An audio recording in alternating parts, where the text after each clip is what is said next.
हाँ, aromatic amine था अपने पास एनिलीन, और इस एनिलीन की आज पढ़ेंगे अपन केमिकल प्रॉपर्टीज। ठीक है, ये अपने पास aniline. Chemical properties of aniline को टू टाइप में डिवाइड कर सकते हैं अपन। एक तो इसमें NH2 ग्रुप है, तो पहले केमिकल प्रॉपर्टी जो पढ़ी जाएगी कि रिएक्शंस ऑफ NH2, ठीक है, और बी अपने पास बेंजीन है, तो reaction of benzene ring. Two type में अपन ने इसको डिवाइड कर दिया केमिकल प्रॉपर्टीज को। तो सबसे पहले अपन देखते हैं रिएक्शन ऑफ NH2। ठीक है, रिएक्शन ऑफ NH2 ग्रुप में नंबर 1 लेते हैं अपन बेसिक नेचर। ठीक है, कहा जाता है कि एनिलीन जो है वो बेसिक होती है नेचर में। ये अपने पास एनिलीन है, और इस एनिलीन में NH2 जो ग्रुप है उसमें नाइट्रोजन है, और नाइट्रोजन के पास क्या होते हैं, लोन पेयर ऑफ इलेक्ट्रॉन होते हैं, और ये लोन पेयर ऑफ इलेक्ट्रॉन किसी को डोनेट किया सकते हैं। इस कारण कहा जाता है कि एनिलीन जो होती है वो एल्कालाइन है नेचर में। लेकिन एक खास बात है कि कहा जाता है कि एरोमेटिक जो एमीन है वो एलिफेटिक एमीन के कंपैरिजन कम बेसिक होते हैं। तो क्यों होते हैं, तो एनिलीन कम क्षारीय है। क्यों है, क्योंकि नाइट्रोजन के पास जो एकांकी इलेक्ट्रॉन युग्म होते हैं वो बेंजीन रिंग के साथ अनुनाद करने लग जाते हैं, और अनुनाद करने के कारण ये प्रोटॉन को देने के लिए उपलब्ध नहीं होते।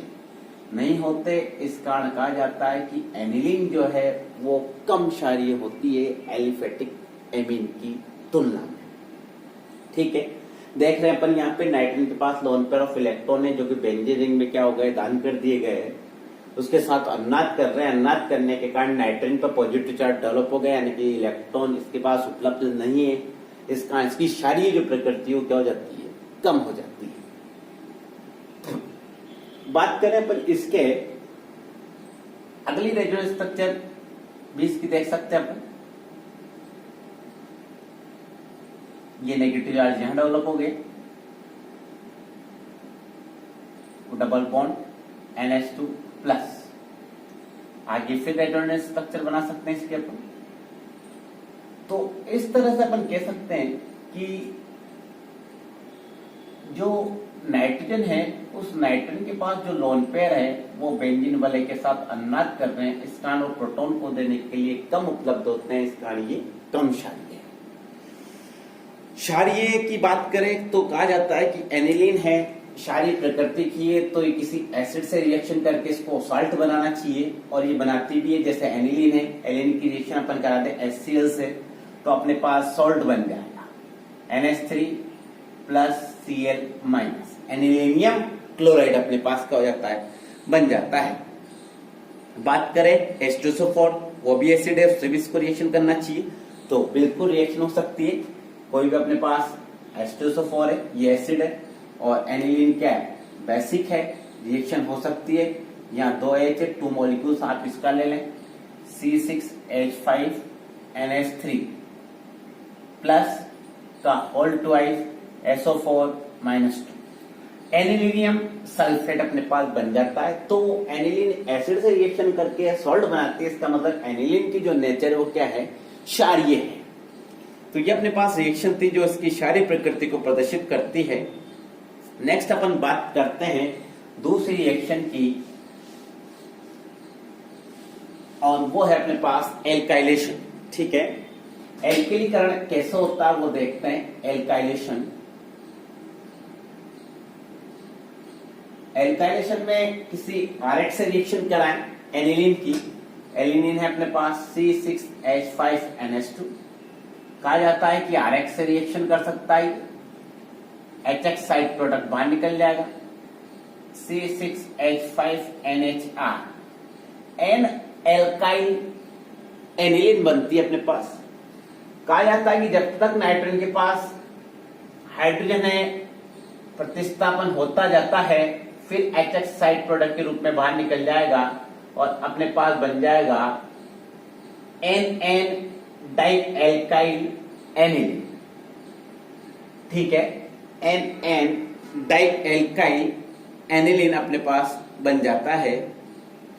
एक और रिएक्शन अपन करा सकते हैं।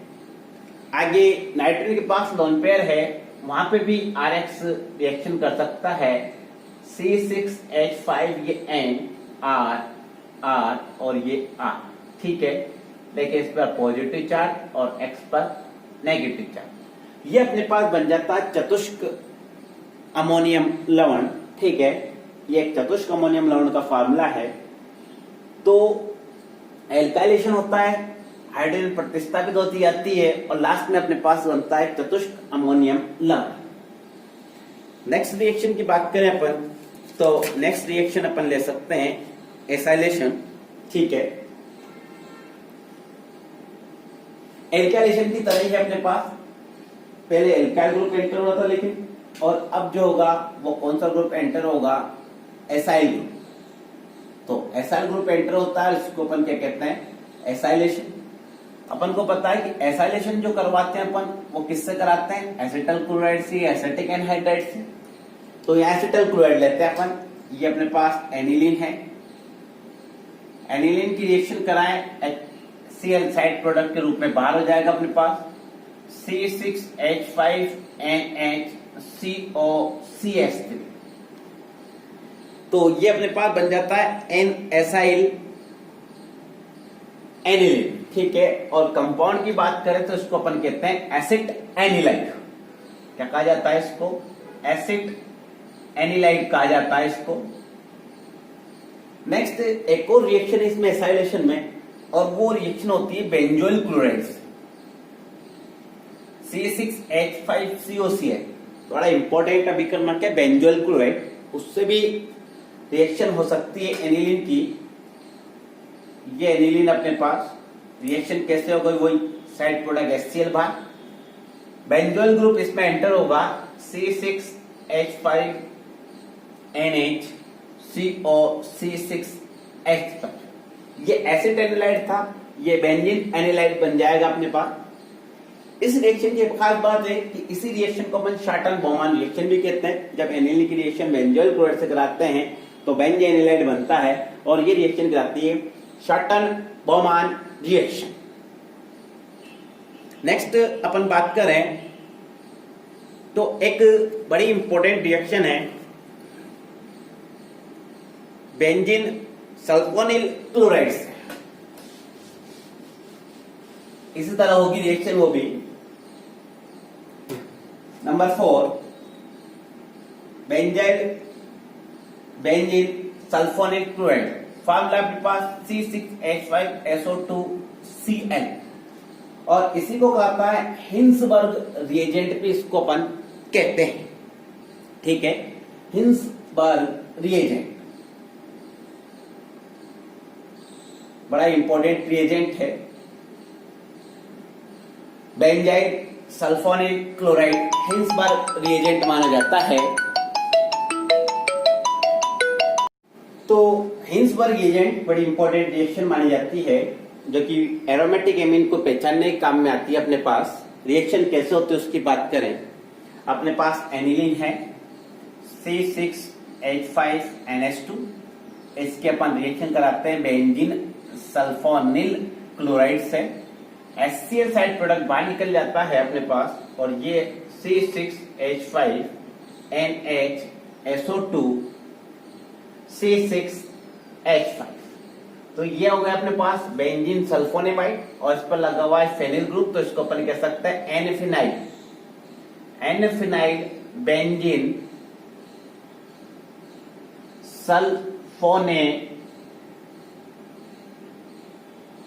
सल्फोनेमाइड, ठीक है। एनफिनाइल बेंजीन सल्फोनेमाइड बड़ी इंपॉर्टेंट रिएक्शन जो कि एरोमेटिक एमीन को पहचानने काम में लाई जाती है। नेक्स्ट रिएक्शन की बात करें, वो भी बड़ी महत्वपूर्ण अभिक्रिया मानी जाती है, नंबर 5, और वो है अपने पास डाईएजोटाइजेशन। डाईएजोटाइजेशन महत्वपूर्ण रिएक्शन है एनिलीन की, जिसमें एनिलीन जो होता है उसकी रिएक्शन कराई जाती है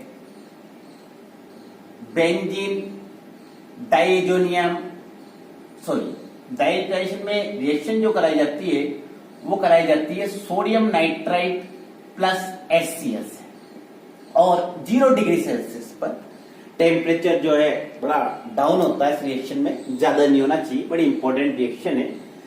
तो बेंजीन एनिलीन की रिएक्शन सोडियम नाइट्राइड और HCl से कराते हैं तो अपने पास बनता है बेंजीन डाइजोनियम क्लोराइड।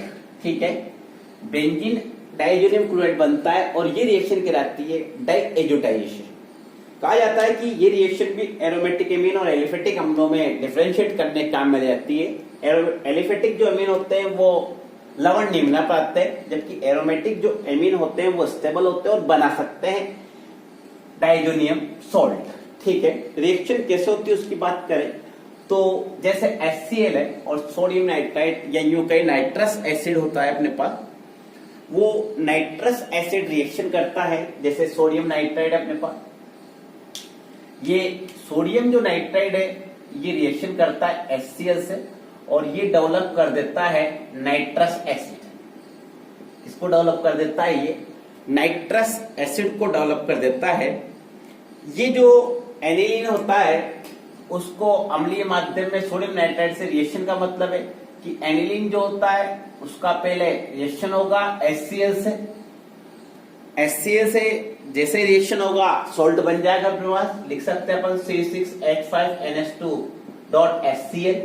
अम्ल है, क्षार है, लवण बन गया। अब ये जो लवण बन गया, ये जो लवण होता है वो नाइट्रस एसिड से रिएक्शन करता है। इससे रिएक्शन करेगा, ये जो बन गया अपने पास नाइट्रस एसिड, उससे कैसे होगी रिएक्शन C6H5NH2.HCl। ये नाइट्रस एसिड से reaction in the presence of HCl, medium में अपने पास HCl है। ये रिएक्शन होगी और ये रिएक्शन होकर C6H5N2Cl अपने पास बेंजीन डाइजोनियम क्लोराइड बन जाएगा, प्लस वाटर बाहर निकल जाएगा 1 2 3 4। ठीक है, 2H2 इसमें साइड प्रोडक्ट क्या हो जाता है, बाहर निकल जाता है। तो ये जो रिएक्शन है इसमें अपने पास डाइजोनियम सॉल्ट बन जाता है और डाइजोनियम जो सॉल्ट है, सॉरी HCl ज्यादा हो गया यहाँ पे, ये अपने पास साइड प्रोडक्ट हो जाएगा। तो बड़ी इंपॉर्टेंट रिएक्शन मानी जाती है। नेक्स्ट एक और रिएक्शन की बात करते हैं अपन, और वो है अपने पास हाफमैन कार्बिल एमीन रिएक्शन। ठीक है, number 6 Hopman carbyl amine reaction. ठीक है, क्या होता है देखते हैं। इसमें अपने पास एरोमेटिक एमीन है C6H5NH2। इसकी जो रिएक्शन है वो कराई जाती है क्लोरोफॉर्म से प्लस क्षार से। क्षार ले लिया अपन ने QH। बड़ी इंपॉर्टेंट रिएक्शन है। अपने पास आइसोसाइनाइड बनता है C6H5NC। ठीक है, आइसोसाइनाइड बनता है। साइड प्रोडक्ट की बात करें तो कैस्टियल बाहर निकल जाता है, ये कैस्टियल। और बात करें वाटर की तो अपने पास ये प्लस 3H2 साइड प्रोडक्ट। तो फेनिल आइसोसाइनाइड यहां बनता है और ये आइसोसाइनाइड रिएक्शन भी कहलाती है। एरोमेटिक एमीन को पहचानने के काम में लाई जाती है। एमीन जो होते हैं वो आइसोसाइनाइड बनाते हैं। एक और रिएक्शन की बात करते हैं अपन, और वो है हाफमैन कार्बन डाइसल्फाइड से रिएक्शन या हाफमैन मस्टर्ड ऑयल रिएक्शन भी उसको अपन बोलते हैं। Hopman mustard oil reaction. ठीक है, होता क्या है इसमें कि अपने पास जो एनिलीन है उस एनिलीन की रिएक्शन कराई जाती है कार्बन डाइसल्फाइड से। ठीक है, ये अपने पास C6H5, ये एनिलीन। एनिलीन के 2 मॉलिक्यूल लेंगे अपन प्लस उसकी रिएक्शन कार्बन डाइसल्फाइड से। ठीक है, ये H, ये N, ये H, C6H5। तो एनिलीन की रिएक्शन कार्बन डाइसल्फाइड से होगी और रिएक्शन होने से देखा एक H यहां से, एक S यहां से और एक H यहां से H2S साइड प्रोडक्ट के रूप में बाहर निकल जाता है और C6H5NH double bond S NH C6H5। ये अपने पास थाइल यूरिया है और थाइल जो यूरिया है इसमें अपने पास 2 ग्रुप लगे हैं फेनिल, तो उसको अपन कह सकते हैं डाइफेनिल थायोयूरिया। ठीक है, डाइफेनिल थायोयूरिया। और ये जो डाइफेनिल थायोयूरिया है वो HCl की उपस्थिति में अपघटित हो जाता है। किसकी उपस्थिति में? HCl की उपस्थिति में। और अपने पास जो बनता है वो बनता है C6H5N double bond C double bond S। ठीक है, C6H5N double bond CS। Side product की बात करें तो साइड प्रोडक्ट अपने पास एनिलीन C6H5NH2 निकल जाएगा प्लस HCl आपके पास है, तो ये सॉल्ट भी साथ में बनता है।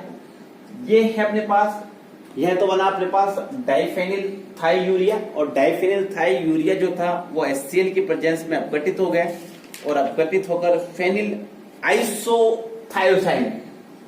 ठीक है, phenyl isothiocyanate Hofmann carbonyl reaction में तो फेनिल आइसोसाइनेट बनता है, जबकि इस रिएक्शन में फेनिल थायो आइसोसाइनेट बनता है अपने पास। तो ये अपने पास महत्वपूर्ण रिएक्शन थी NH2 ग्रुप की, जो अपन देख सकते हैं